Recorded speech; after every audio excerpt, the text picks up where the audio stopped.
During times of uncertainty, it's comforting to know we have a healthcare system in our community that's been committed to supporting us for well over a century. In this current time, we are standing together, and our bond is stronger than ever. KDMC, caring for our community like no one else can.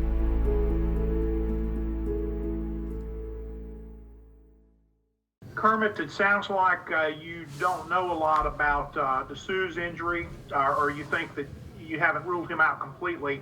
What about Scottie Pippen Jr.? What are you hearing there? And has this affected your preparation in any way? You know, I just, like you, Parrish, just what I read.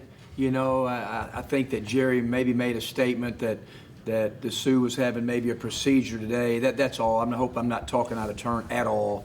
I just know that, you know, Junior didn't play in the game against Tennessee, and not sure, you know, his availability. We're preparing like he's definitely going to play in the game, and if he is, I mean, he's in top 2 or 3 point guards in our league for sure. And but I just know Jerry's personality and the fight in that team, and we're going to have our hands full regardless. Go to Tyler.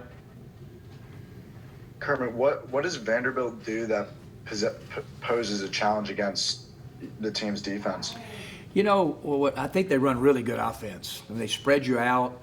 They do a great job of, in their ball screen offense, of occupying weak side defenders with different things.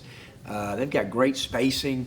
And when Pippen's involved, I mean, there's not a handful of guards in college basketball that can play downhill, can shoot it, and just read secondary defenders. I mean, he's terrific at it. And, you know, he's having a great year. And so they pose a lot of problems, just their spacing to everybody in our league. Go to John.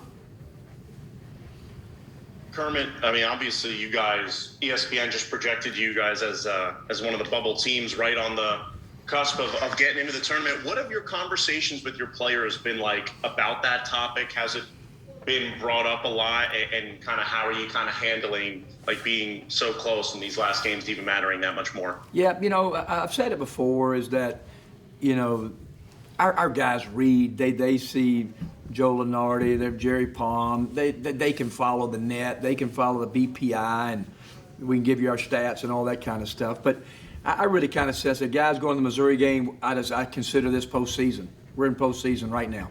And I think the last 3 games, the last 4 games, just postseason play. And everybody's fighting their way in it. We just got to stay in the fight, control what we can control. And, you know, we probably have holes in our resumes, just like everybody's got holes in their resumes, those last 10 or 12 teams. I mean, so you're just trying to keep winning and playing your best at the end.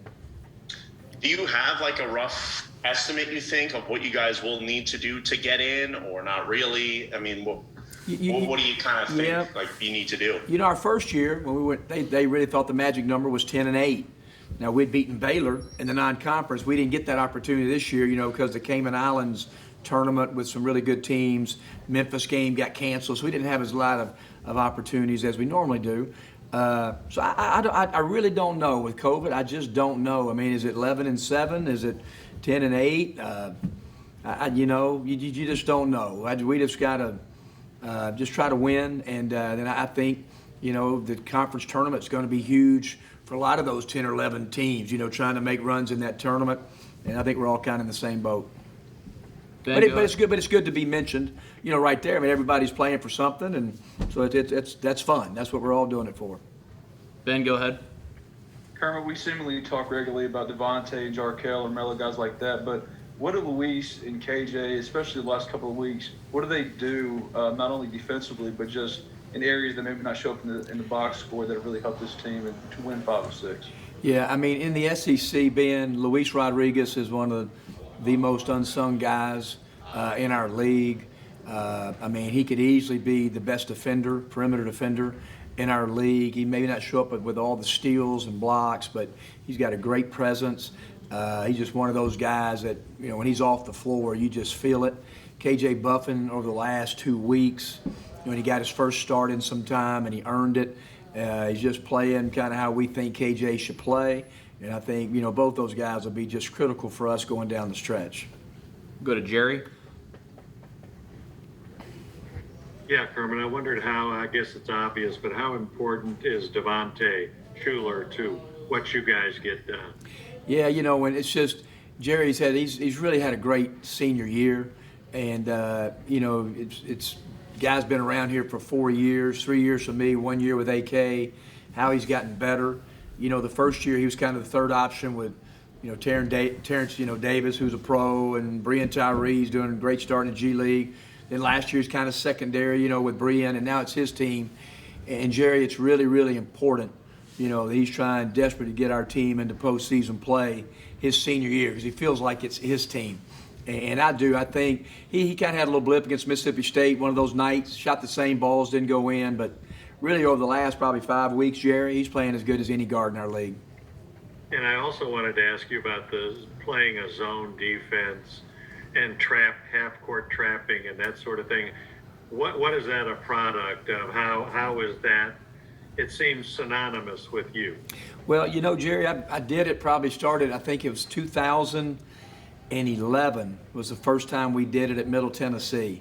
And it evolved with a buddy of mine, Tim Jankovic, who we're great friends at SMU. And we get together every year for a couple days, talk ball.